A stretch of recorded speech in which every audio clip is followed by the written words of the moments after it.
Hello and welcome to Crucible of Words for more dedicated Legacy action. For quite a while people have been messing around with the energy shell in Legacy, and we've just had some bans to power down Legacy a little bit, so maybe it's time to revisit this, and thanks to a donor to the channel, I get to do exactly that. So, this is a very Modern Horizons centric deck. So, we've got our Guide of Souls and our Ocelot Pride. We've seen this combo before, it just churns out lots of guys, and then you make your guys big, and then you beat your opponent down. We've got the Ajani, which has been a core component of all these energy decks, and we've got enough red permanents to actually make some use out of the backside and dome some stuff. Amped Raptor is another energy card, and we have Fable the Mirror Breaker is just a good solid red card to get that red card count up for our Ajani, as well as just being something that can fix our draws, which is something that red obviously needs a little bit of help with. Broadside Bombardiers, more ability to dome our opponent, it's another red permanent, just a great card. We've got some Goblin Bombardment, again we can start sacrificing our tokens here. We've got a Phlage. This one hasn't been seeing a lot of play in Legacy, but I'm excited to see if we can get it running today. It's a red permanent, but it's also a nice bit of removal, a bit of life gain for mixing up the races if we need to try and out-aggro an opponent. And then the removal I mentioned before. We've got two static prisons. We have no galvanic discharge in the deck. Instead, we've just got all the static prisons, so we can always hit the big creatures, which makes some sense to me. The other card I haven't talked about yet is my beloved Staff of the Storyteller. This card is just a card I really enjoy. Fable and Mirror Breaker will put a counter on it. Ajani, put a counter on it. Ocelot Pride puts counters on it. And then we just get to draw cards. So we end up with some actual reasonable mid-game card draw in our Boros deck here. We've got a couple of Sunbaked Canyons, so that we've got a decent chunk of lands that we can then redraw from if we need to. A couple of Elegant Parlors, one Karakas, and then a set of Wastelands so we can try and tempo people down whilst we're playing really low to the ground threats. Sideboard-wise, it's just the sort of tools you'd expect. We've got some Graveyard Hate. We've got some removal of different flavours. We've got some Pyroblasts. A nice price of progress to try and dome some people. Containment Priest can stop things like Show and Tell as well as Reanimator. And we have the Meltdown for the artifact deck. Pretty clean looking deck list. Let's see how it goes. Please remember to like and subscribe, and let's do some Boros Energy action. For free, fast and secure worldwide shipping on high-end singles, classic products and full sets, check out 3-for-1 Trading. Whether it's the Legacy or pre-modern that I play on this channel, or even vintage and old school, they've got you covered. Find them through the link in the description of this video and use my code COW3 for free worldwide shipping on your first order over $500 or euros. We're on the play for round number 1. Our hand looks pretty solid to me. I'm going to keep this one. 1 drop into 2 drop, that's what we came here to do. I think I will lead off with just a basic plane so that we can be guaranteed to drop our creature next turn, not get wastelanded, so we can just keep the pressure going. Let's see what our opponent is up to. A Tundra. A Swords to Plowshares. Okay. Understood, opponents. Which of these is the bigger hit? I think we want to play the Amped Raptor first, because if it finds us like a Guide of Souls or something, it becomes better with the Ajani afterwards. Okay, so I think we're going to go and get ourselves a Plateau and deploy our little friend here. So it can hopefully find us something good to do. Alright, we got a 2-for-1 out of it. Looks like our opponent, like, they could be on a combo deck. Still, they could be like Breakfast, or they could be trying to enjoy a bit of control. Are they going to wasteland us here? They could be some stuff or not, we just don't know yet. Okay, we'll keep firing these off. Right, we're in with an Ajani and a token. So next turn we can use the Goblin Bombardment, ping them with a token after we've dealt damage, flip our Ajani, make another guy, deal some more damage. Alright, we're in Esper. Interesting. It's like Esper Stoneblade, or is it like full on Esper Control? Oh, it could be very controlled if they're running Drown in the Lock. Alright, in we come. We're just going to keep applying the pressure here.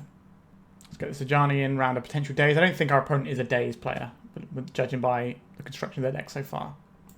Alright, next turn we can fire in a Goblin Bombardment. We've got a reasonable amount of damage coming in. We haven't made much in the way of a dent of our opponent's life total just yet, but there's plenty of time for that.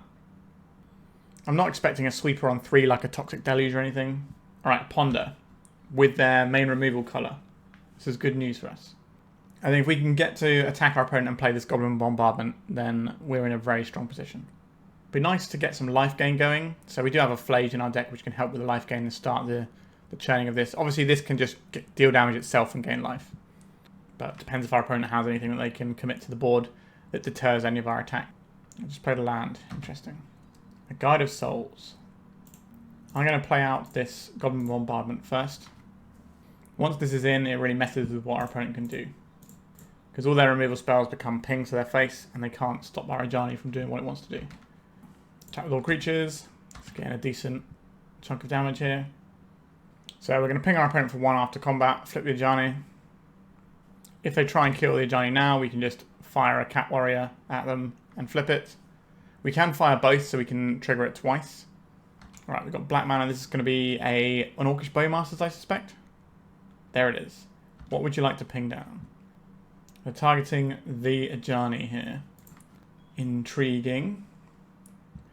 I think the correct play here is we ping their Bowmasters down. This flips our Ajani, so it saves the Ajani from any sort of pinging. It saves them. It stops them from getting a token because the Bowmaster's target will fizzle. So they don't get anything from this Bowmaster. Then we get to ping them with this damage, and then we get to ping them with this Ajani. Make a cat. We have a red permanent, so I will shoot our opponent for what, 4 damage here? I think we should be able to kill our opponent next turn. The Ocelot Pride is also going to make another guy, get some more energy. Lots of stuff going on here. We have the City's Blessing, so we get multiple tokens. We also get one of these Cat Warrior tokens, because every type of token that we made gets copied when we have the City's Blessing. Alright, pretty good aggressive start here. I think our opponent's going to be struggling a little bit to keep up with this. Even if they like Wrath, we still get to ping them for a whole bunch here. So they have to get like a white source here. And then we should have them dead with this Ajani next turn. Okay, so it's not going to be a Wrath. Unless they're playing something weird like Damnation or something. But I don't know why you'd play that if you're playing a white deck. A Teferi Time Raveler. What would you like to do here, opponent? We have Liesel on the crackback. They have 1 card in hand. They would like to bounce this token. I will ping our opponent's face here. This stops our opponent from drawing a card off the Teferi as well. I think it's correct that they bounce the... I was going to say it's correct they bounce the Ajani, but it doesn't feel good whatever they do there. Alright, so we came in underneath our opponent quite nicely there. What do I want to do differently? Not a lot, to be honest with you. Price of Progress and Pyroblast are 2 things I'm interested in. I don't know how much we're going to need these Source of Plowshares. I think the Pyroblast is going to do a very similar job a lot of the time. We still have a couple of stacked prisons. And what would the other cut here be? We'll take out 1 Wasteland. If we're not really trying to Wasteland our opponent, we're just trying to Price of Progress them. We'll try that. Yeah, we've got a reasonable curve here. We can play on basics as well. We'll keep this. I was surprised to see the Wasteland out of our opponent. Maybe they're a little bit more tempo win than we thought, but we'll see. I think we just want to just keep making threats. This could be a Thoughtseize. It is. They're probably going to take our 1-drop in the Guide of Souls just to slow our roll, which is perfectly acceptable. I do not believe they're going to take Phlage here. Amped Raptor is a 2-for-1, so maybe that's the thing that gets taken here. Oh, it's at the staff. Interesting. Let's get Guide of Souls in. It says they weren't sure about that pick. But, you know, it's one way to learn. I think if I were them, I would probably be looking at taking the Guide of Souls and just slowing what we're doing down, because the longer this game goes, the more they're going to leverage their sort of higher end stuff, which I assume they have in their deck. So we want to be doing this in our pre-combat main phase. Let's go get this mountain. This gives us the ability to maybe pump the Guide of Souls this turn. Or at least give us the opportunity, if that's the thing we want to do. Oh, I stacked these the wrong way around. That's annoying. Guide of Souls. Yes, I will cast this Guide of Souls. So we stack it the other way around, then we get the energy so we can cast 3-drops off the Amped Raptor. It worked out fine that time around. So if we attack with this Guide of Souls, we probably want to pump it so that it doesn't get hit by Bowmasters in combat. Getting hit by a Plow is awkward for sure. But it's just one of those things. I think Orcish Bowmasters would be worse for us in that situation. Alright, so they're using their time to ponder here, which gives us another turn without them leveraging their mana in the biggest way to deal with our creatures. This is pretty good. This has first strike, so that's good to note. We could try and Phlage this. We could try and throw something at it with Bombardiers. We could static prison it. I think we're just going to play this Amped Raptor and attack with the first striking Amped Raptor. So we stack it this way around this time, so we get the Guide of Souls trigger to resolve first. So we can play 3 drops off the Amped Raptor now. Like a Fable the Mirror Breaker, for example. Pretty good one. We get another energy. I'll attack with my Amped Raptor here. Right, they're just letting it get eaten by the first strike. Sure. This suggests to me that they might have a Wrath, and they're just going to clean out our board. But a lot of our board here is just 2 Amped Raptors, because this Amped Raptor found this Amped Raptor found this. So it's only a 2-for-1, but we're still left with something behind, so it ends up kind of just being a 1-for-1. Even though it would look very good to Wrath on this board. Don't have to get basic planes here. I'm not happy about this price of progress in my deck at this point. A Barrow Goyf. Okay, we have a removal spell for that. How big is it? A 5/6. A large creature indeed. Right, we get to discard some cards. We'll say yes to this. We'll get rid of this Phlage, and I don't think we want to get rid of anything else right now. Let's play this out so we can play around a Spell Pierce potentially. Static Prison. If this works, then we can jam the Staff the Storyteller. Probably just the basic planes here. Get Staff, gets us another energy. We can attack with a bunch of friends. We're not paying the energy because we want to keep this down, really. We don't really want the Static Prison to unlock and give them back a Barrow Goyf. Like, we have enough stuff in play that I feel pretty confident with how we're looking. Right, I will take that little token. Gives us an energy. Gives us a counter for our Staff the Storyteller. As soon as we attack with this Goblin Shaman, we get the ability to crack this as well this turn if we want to. So we can do it around a potential Bowmasters. Or we can just save the tokens as a way of flinging some stuff with Broadside. It puts our opponent to 9. So we've got 2, 3, 4, 5, 6, 7, 8, 9, 10, plus whatever we throw. So we have lethal next turn. I don't think we need to crack our clue. Sorry, our staff. Not our clue. You know what I mean. A Tameo Inquisitive Student. Sure. They're going to brainstorm straight away? They are indeed. So they can minus our guys, which is obviously pretty good. We still get through 1, 2, 3, 4 damage. We can fling this for 5 damage, and that is lethal still. So I need something else. Another brainstorm. It's not a bad way to find something else. I suspect they don't have much in the way of removal in black. Obviously they've shown us Drown in the Lock, but I don't think they're going to be running Fatal Pushes when they have access to Source of Plowshares. Alright, minusing on the creatures. See anything the Tameo can do this turn. What have you got? They fire off something like a Prismatic Ending now, then it means our Bombardiers is safe from removal. We'll pay to keep our Static Prison around. We'll flip our little thing. This also gives us another energy. Cast this Bombardiers. Do we have your opponent? What are your 2 cards in hand? Alright, we got the match. That felt pretty good. We just came in underneath what our opponent was doing and just kept kicking. Alright, let's go to round 2. Wasteland's not going to be great for us, but our opponent shouldn't be wastelanding us if we're playing threats out in theory. I'm going to give this a whirl. Underground Sea. Tameo. Okay, are we just answering this with something? I don't really want to have to deal with the Tameo. It's pretty good against what we're up to. This does expose us to Wasteland in a way that I'm not happy about, though. Because at least we'd have something on the board. But I think we do have to just nail this Tameo and just get it gone. You got days? Because the flip side of this Tameo is disastrous for us. Alright, we got a Hymn to Turak for our swords there. They showed us a Brazen Borrower. This could be a blue-black reanimator deck. Deck still very good. Possibly still the best deck in the format. I left a card on top. Okay, we didn't get wastelanded though, so I'll take that as a win. I'm going to play this Guide of Souls. I don't know if I want to wasteland here. It stops our opponent being able to crack clues, which is interesting. Alright, we're going to go in with the wasteland. Just roll around in the dirt together with 1 land. Our opponent's a lot better off in terms of drawing out of it than we are. Alright, Ancient Tomb. Okay. Something is up over here. Stock up. Intriguing. So maybe they are a blue-black reanimator deck, and instead of playing Wastelands, they're playing Ancient Tombs, so they can play things like Stock Up, because you can just run a couple of Ancient Tombs, you don't have to have like a full set or anything. It just makes casting things like Stock Up a bit more easily. Maybe they have Show and Tell in there. Could be anything though. Let's get this down. This will start doing our little combo nicely. We get to attack for 1 here. I think we're going to get rid of this Tameo while they're in a position where they can't actually interact. Like they can't flip it with a Brainstorm or anything. Okay, so we're going to make a little cat at the end step.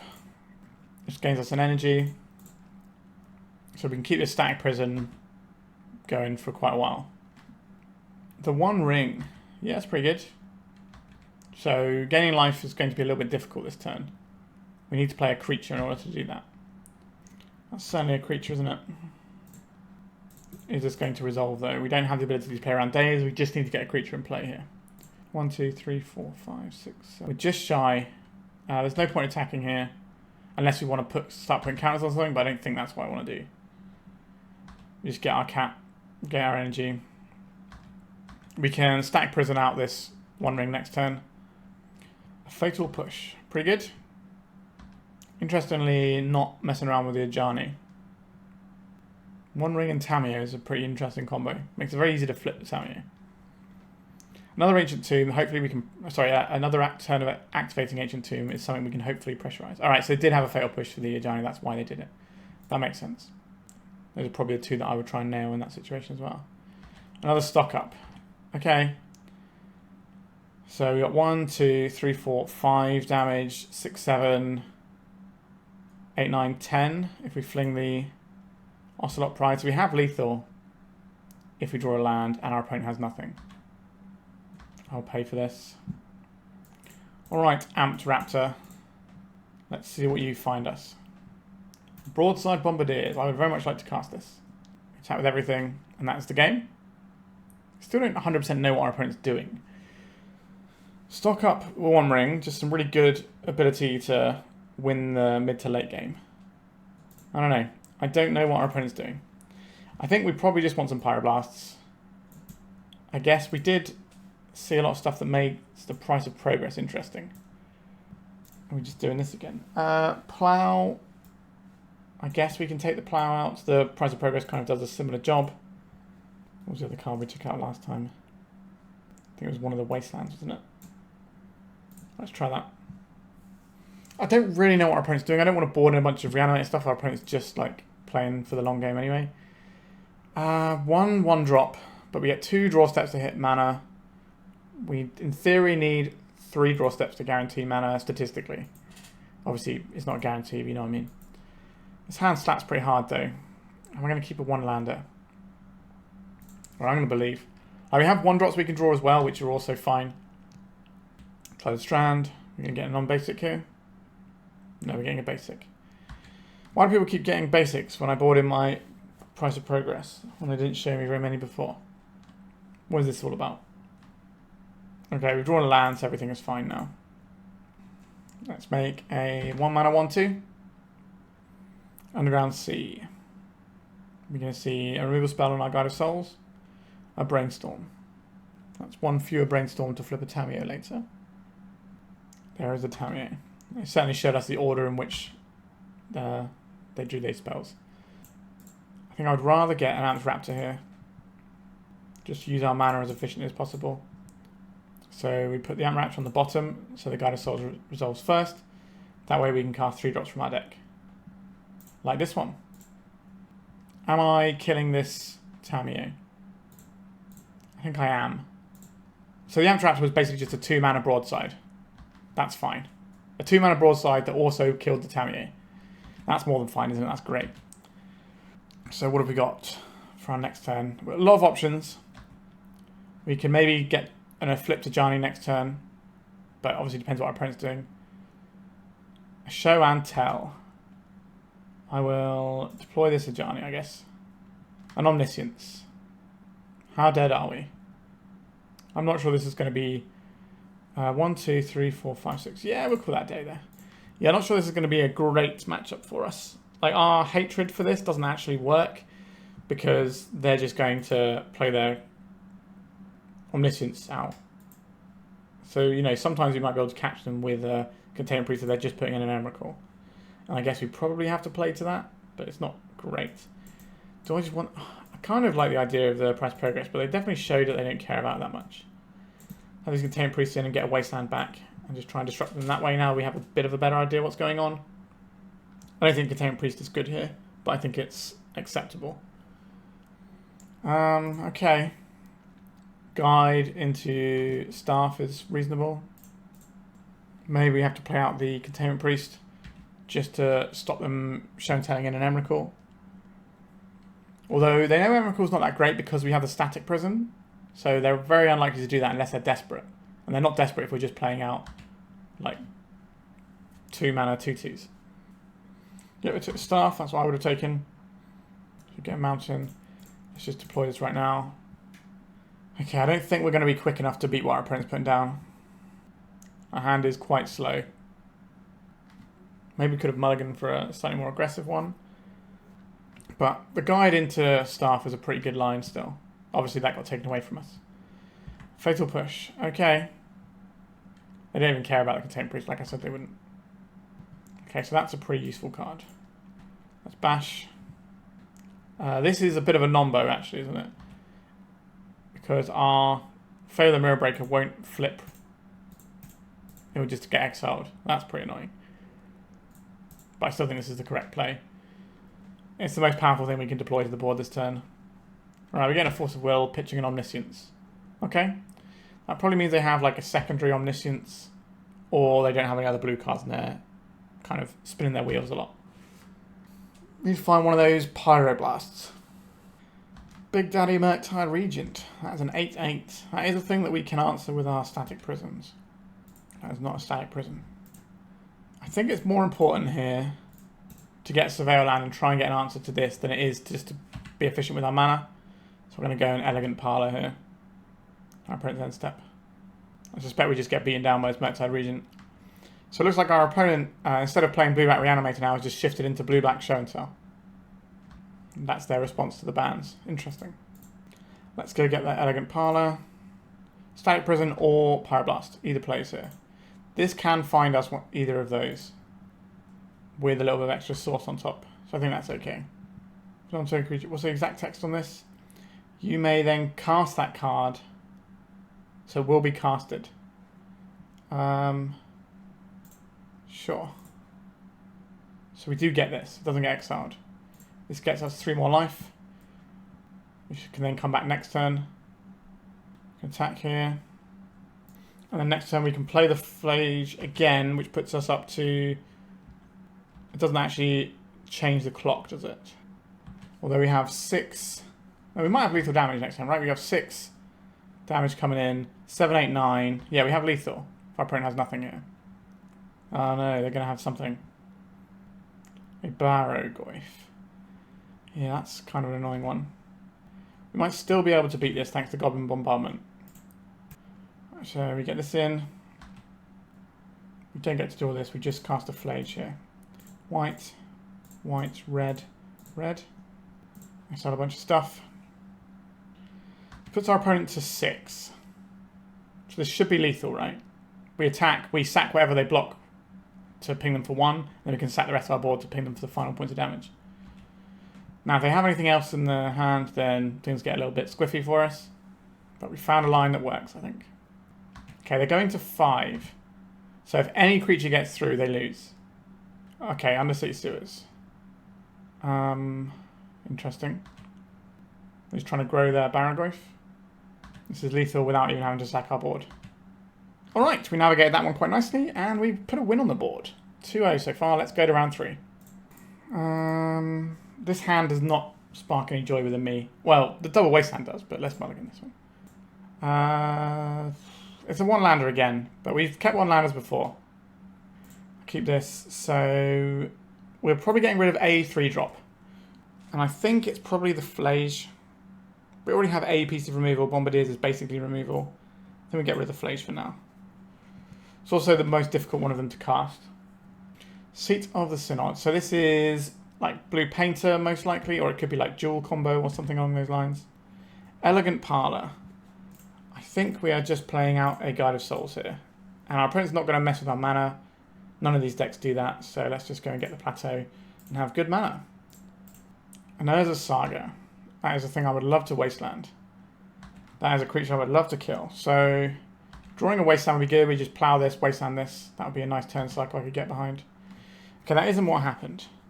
So now what? I guess the Elegant Parlor is the easy bit. Source of Plowshares, I guess we keep on top. I think we have to plow this. We can't just let this run unchecked. No, they get back patches. So they look like they're more like just a classic 8-cast Stompy deck rather than Painter. But I think if they're a Stompy deck, we want to have a removal spell. Unfortunately, this Urza Saga is going to be doing us some real damage. Okay, Amped Raptor, you've been pretty good for us today. Let's see if you can continue to be so. So we put the Amped Raptor on the bottom so that we get the energy first. An Ocelot Pride. I will cast that. I will not attack into their 1, 2, 3 power creature. Okay, well, I'm glad we got Meltdowns on this sideboard, I'll tell you that for nothing. So we could have attacked and maybe jumped our guy, but I think I want to jump the lifelink guy so that we can actually do better in a race. Maybe that's cowardly.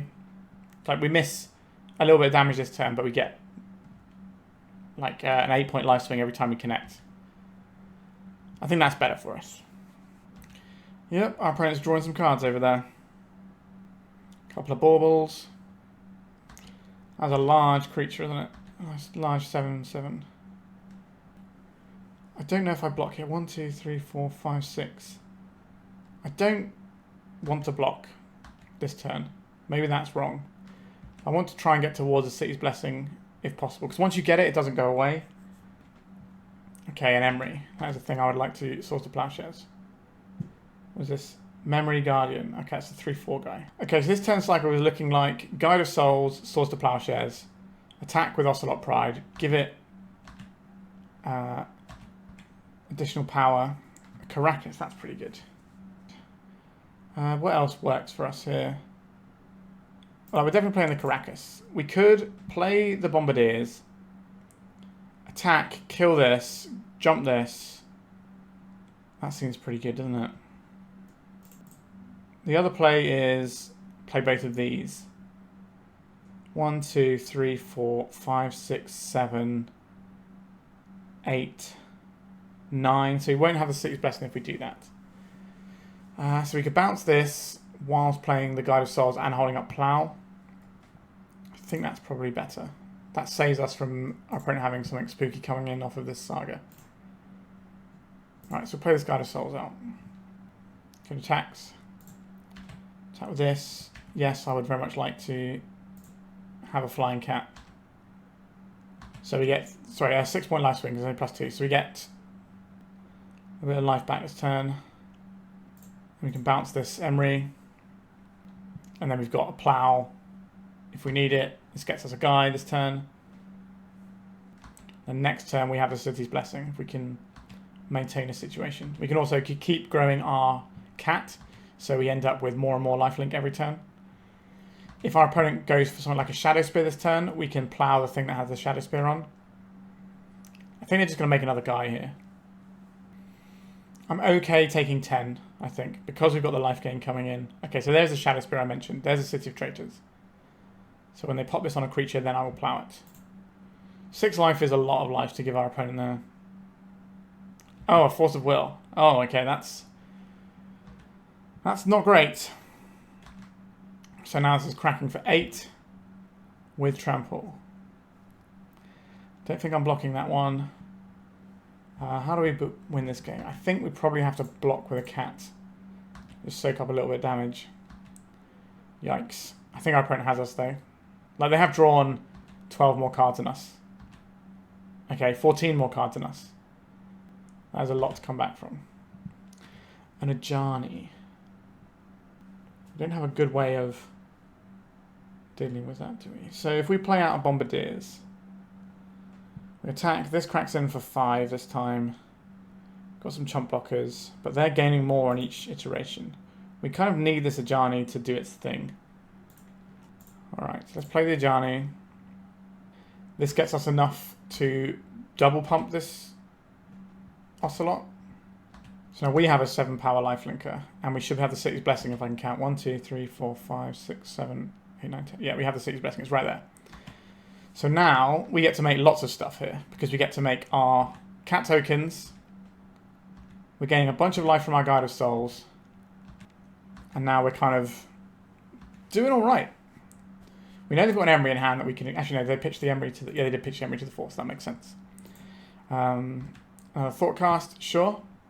I think we're actually favoured here. Because if they attack and we lose a cat, then the Ajani flips and then we can just dome them for 1 billion. Wow, that was a good game. Alright, I would like some Meltdowns, please. Please give me more Meltdowns. In addition to Meltdowns, I would like this Prismatic Ending. Lightning Bolts for Emery is pretty good too. Pyroblast also pretty decent here. There's a lot of stuff I want. What looks bad? The stuff of Storyteller while we're bringing in Meltdowns. I guess we're going to take out the stuffs. And we have to find 3 more cuts. If we want all of these things. Which I think we do. Because like our opponent's deck relies a lot on like a certain engine, whether it's just like having your Emery running or whatever. And if we can shut that down, it's going to feel really good. The Goblin Bombardment is okay. The Phlage is okay here. I think maybe we'll trim, get rid of a Phlage and a Goblin Bombardment, and then that leaves us looking for 1 more cut. We have a lot of removal right now. I don't really want to tackle, I don't want to go down any of our like main creatures here. Just getting rid of a Phlage. Maybe it's just a Phlage. I do quite like the Bombardment. When we start going wide, our opponent's not exactly a big removal deck, so we should be able to set up our combo and go wide like we did in the last game. Ocelot Pride, 2 removal spells. Sure. Many draws in our deck are very, very good. The Ocelot Pride on its own, if they have no creatures, will start connecting. We need to not see something spooky that we have to deal with right now.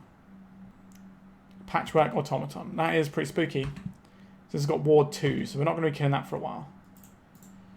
Okay, let's just get our little friend. Alright, we've got an Urza Saga to contend with as well.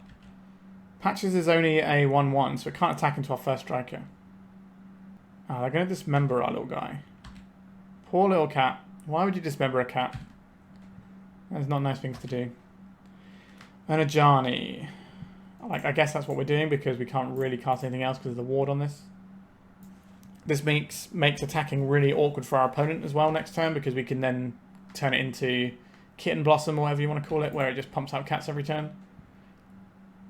Now, this as a Saga is quite the Magic the Gathering card though. So we can hold up interaction for like this, or we can just deploy our Fable Mirror Breaker, which I think is what I'm going to do here. Do we have another Plateau? I don't remember. If not, we just get... I think we get Plains?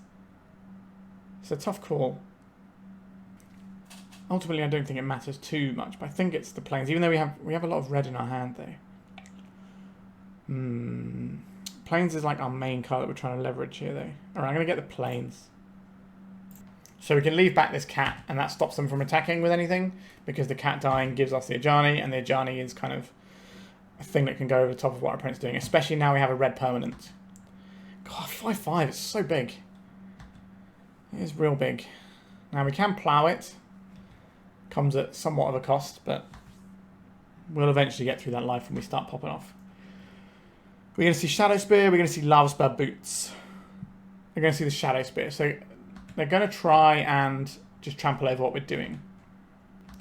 Are they attacking here is the question. They are attacking.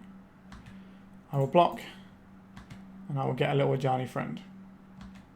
Right, so dismembering it in response. Okay. Pretty good. I think that was our way of winning this game, and now we're probably just... Can we draw Meltdown? Like, Meltdown on this board is absurd. We're not drawing Meltdown because they wouldn't have played stuff out if they saw that we were drawing Meltdown. But we get to draw and discard some cards here. So we go, yes. I think the Pyroblast are probably not really where we want to be. The Elegant Parlor digs us towards a Meltdown for next turn. Okay, that's not a Meltdown either. So we're going to play out this Ajani. And we can either play out this Karakas so that we can keep bouncing this. Or we can play out this Elegant Parlor to dig towards the Meltdown. I think I want to dig towards the Meltdown. Like, if we find the Meltdown, we win the game. So, I would like to do that. Right, Shadow Spear, get on one of the boys. I don't want them to re-equip it again, so I'm going to wait for them to attack. They will gain 1 more life because we're doing this, but it works out better for us overall. I'll block here. I'll plow here.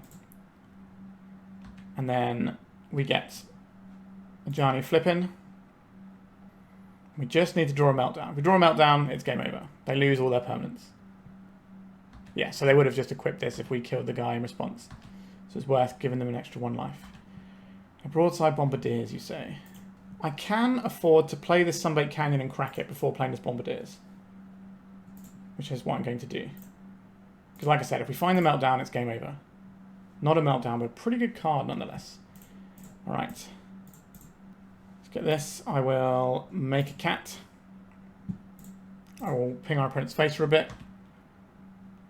I will go to attacks with these two. This gives us a treasure that we can use to source the Plowshares something. Am I pinging anything? I don't think I am. I think we're just going to source the Plowshares, this big boy. Patches, getting bigger. We can chump block the patches with this Cat Warrior. Deck's feeling pretty good today. I'm liking what I'm seeing from us. Okay, they've got 2 cards in hand, so they do have high cast Force of Will available. This is coming at the Ajani. Does it die to this plow? We got a GG over there. That's a good sign. Okay. We didn't even need our Meltdown. It wasn't coming either. Alright, that is 3 rounds and 3 wins. Let's go to round 4. For the best Eternal experience this summer, check out Eternal Mania in Hasselt, Belgium from August 8th to 10th. Aside from hosting the European Legacy Masters, they have a whole host of other tournaments from Team Trios to Old School and Pre-Modern. I will be there playing Legacy and hanging out as a special guest. This will also be the first event that I'll be giving out my own special Marital Age tokens, so why not come down to enjoy an awesome weekend ran by one of the best TOs in Europe. This is not a keeper, so I'm going to mulligan this. This is a keeper. What do we get rid of here? It's probably the Goblin Bombardment. So I think the line here is Sunbaked Canyon on 1 for Guide of Souls, turn to Elegant Parlor, and the second Guide of Souls. If we draw another land, then we can change things up. Okay, we don't need to do that now. So we can just go and save ourselves some life and just play this Guide of Souls out. Alright, what flavour of blue-black deck is this going to be? Force of Will, pitching a Ponder. Okay, still no more information because those are like stock blue cards. Wasteland, sure. I'd be curious to see if they actually use this or not. They're going for cracking the clue. Maybe they're fearful of us having Bowmasters on our turn or something. Okay, so we play this one out. Play out the Guide of Souls. We're probably going to get an Elegant Parlor unless our opponent shows us another Wasteland. Force of Will on a 1-drop feels good from our perspective. Although I suspect their 1-drop is a bit stronger than ours. So if they find a land here, they can flip the Tamiyo. But we can hopefully Broadside Bombardiers and finish off the Tamiyo. Comes at a bit of a cost, but I think that's fine to do. They didn't find the land, so they don't get to flip the Tamiyo. Unless they're just sandbagging the land for the second main phase. That's a possibility. There it is. Alright, here comes the Tamiyo. So we will get this Elegant Parlor. It gives us more options. Hopefully. So at the moment, the only thing we have is Broadside Bombardiers, and hope that we can deal with the Tamiyo that way. Do not need another land. Happy to throw that one away. A basic plains. Okay, we're playing the thing that we have. They have a Force of Will. I think that is the game. Our hand is not strong enough to contend with a Tamiyo. Oh, one man and Planeswalker. Pretty good. As it turns out. And then we also lose our Fable the Mirror Breaker. Tamiyo pluses. So we have some reasonable draws. Like a Broadside Bombardiers can start putting some pressure on the Tamiyo. A Amped Raptor can obviously give us a whole selection of different things. I don't like that Wasteland from our opponent, to be honest. Okay, we'll play this out. Play this Amped Raptor. And a Brainstorm. And they found the Force of Will. Alright, opponent, I think you just want it more than me. Let's just go to game 2. Jeez. Okay, so Pyroblasts look good. And Prismatic Ending can answer with Tamiyo, so I don't hate that. I think that's probably better than the Plows. Just a little sideways upgrade there. Don't really know enough about the rest of our opponent's deck to sideboard any differently. We just saw Tamiyo plus blue cards, and that was good enough. We could have made them play it out so we could see a bit more of their deck and what their win condition is. It's probably just like Murktide and stuff. Actually, because of Murktide, maybe I do want these plows, thinking about it. I'll keep a couple more plows in. So the Prismatic Ending can hit a flip Tamiyo, which is why I like it. Okay, this is a much better hand. We don't have any red mana, but we don't have any red spells that we need to cast early on anyway. Right, I'll play out the Guide of Souls first, because the Ocelot Pride is guaranteed to gain life, whereas they could play a blocker that might kill it or whatever. We get to pump our Guide of Souls if we do it this way. Because we get 1 energy from this, 2 energy from this. We're going to get Fatal Pushed. This also means no daisies this turn. Okay, we're starting to do our thing here. We have a Staff of the Storyteller, which is obviously very good with Ocelot Pride. The Ajani is okay here, but I think I'd rather get the Staff going on Wasteland. We'll do this first because it gains us an energy. We're getting Bowmastered here. We are getting Bowmastered. So we're going to lose our Ocelot Pride, I suspect. And then drawing cards with the Staff of the Storyteller doesn't feel great. What do I want to attack with here? Like, their removal is largely going to be like destroy, so the actual power on this won't keep any safer. So I think I attack with the cat token and give it flying. We have a 1/2 back to block an Orcish Bowmaster. We're starting in at our opponent's life total. I can draw a card with the Staff of the Storyteller, but I dislike our opponent getting to ping with Bowmasters. I think they probably just attack with the Orc Army. No, they might not attack with the Orc Army, but they're representing another Bowmasters, so they attack with the Orc Army. Okay, so they don't have a Bowmasters, otherwise you would make that attack, I think. A Sword to Plowshares. I do like having access to that one. Let's point this at this Bowmaster. We can attack. I do not believe our opponent has a Bowmaster here. Otherwise they would have attacked with it. I go for the throat. So we could be mana efficient by playing the Ajani, or we could draw a card. I think I'm just going to do the mana efficient play. Force of Will from our opponent, 2 cards left in hand. So a Barragoyf or Murktide Regent would be pretty good here. Abhorrent Oculus, that's pretty good too. Don't know if we beat the Abhorrent Oculus.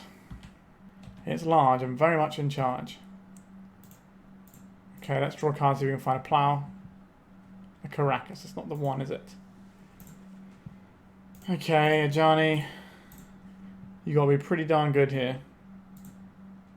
Now we have a draw engine. I'm just not sure it's good enough to beat this 5/5 flyer that also makes them a 2/2 every turn. Why are they attacking with this? This suggests to me that they have an Orcish Bowmaster. I will try and trade this out. Okay, no, we just get the Ajani. Okay. Would like a red permanent, please. Or a red land. Yeah, red land is what we want, not red permanent. We already have one of those. Shoulder's Edict. Okay, we sacrifice a Planeswalker of our choice. I see. That explains that play. Because we don't get to Karakas Bouncer when it's a Planeswalker. Sure, you can manifest Dread. I guess that we should have cracked the Staff of Storyteller first, in case they've put a Orcish Bowmaster underneath it. Sunbaked Canyon. Let's draw a card. Ocelot Pride. So we're looking for removal. We could have just played out the Fable and Mirror Breaker, but I don't think that actually gets us close to winning the game. I think we need to dig. Alright. Brainstorm at our end step. They can set up something specific underneath the Oculus, so if they've got... It's unlikely they have Dreadnoughts. But they can set it up for the next turn. Alright, so we'll get our Storyteller counter. I think we need to take the damage from the Oculus. We've got a reasonable amount of life gain coming in every turn. If we can get the City's Blessing, which we can get next turn, then we make more tokens and then we can deal with this manifest. So I think we're just going to take all the damage. I've got Kaito here. Okay, just flipping up the Barragoyf. Being able to Kaito one of these back to hand would be pretty sick as well. And now we're getting beaten by the Atraxa. Yep, okay. Second league since the bannings, and my second loss since the bannings, and it was against Blue Black Reanimator. Do what you will with that information. So we've got one more round to go. We're currently 3-1 though, so not a bad record. Maybe we can put a 4-1 on the board. We're on the play for the final round. We don't have a 1-drop, which is unusual for us, but I will keep this and begin with a Marsh Flats. So we can go and get an Elegant Parlor. Or we can go and get a basic if that's the thing we need. We've basically got half a ponder for our turn 1 play. Not bad for a Boros deck. Gemstone Mine. Okay, our opponent's up to no good. That's what that says. Could be Dredge, could be a whole host of other different things. You know, could be a weird Reanimator deck. We don't really need another Ajani, do we? I don't think so. Am I trying to waste on my opponent here? Is that what we need to do? I think I want to play the Ajani and start in our opponent's life total. I suspect our opponent's doing combo stuff, and what we do is unlikely to matter. They didn't do anything with their Gemstone Mine on turn 1. Vault of Whispers. Lotus Petal. Like, they're up to no good, but I haven't worked out what flavour of no good. This could be a Beseech the Mirror turn. Ah, they're a Necro Dominance deck. I see. So we just got to see if their deck hits its fail rate or not. Unless they're playing some sort of weird build, but I suspect this is the full-on, we draw 19 cards, we try and kill you right now deck. Okay, we will F6 this turn and just let our opponent play themselves for a little bit. So they're going to summon us, pack for a bunch of Spirit Guides, exile their Spirit Guides, make a bunch of mana, Manamorphose it into blue mana, cast the spell that lets them play things at instant speed that I can't remember the name of right now. Born Upon a Wind, that's it. And then they have Valakut Awakening to redraw if they need to. Right, here comes the Valakut Awakening, so you need to find one of their pieces to actually get things to work. So I think it's the Born Upon a Wind they're looking for right now. So we're going to put a bunch of the cards in their hand on the bottom of their library and draw a fresh grip.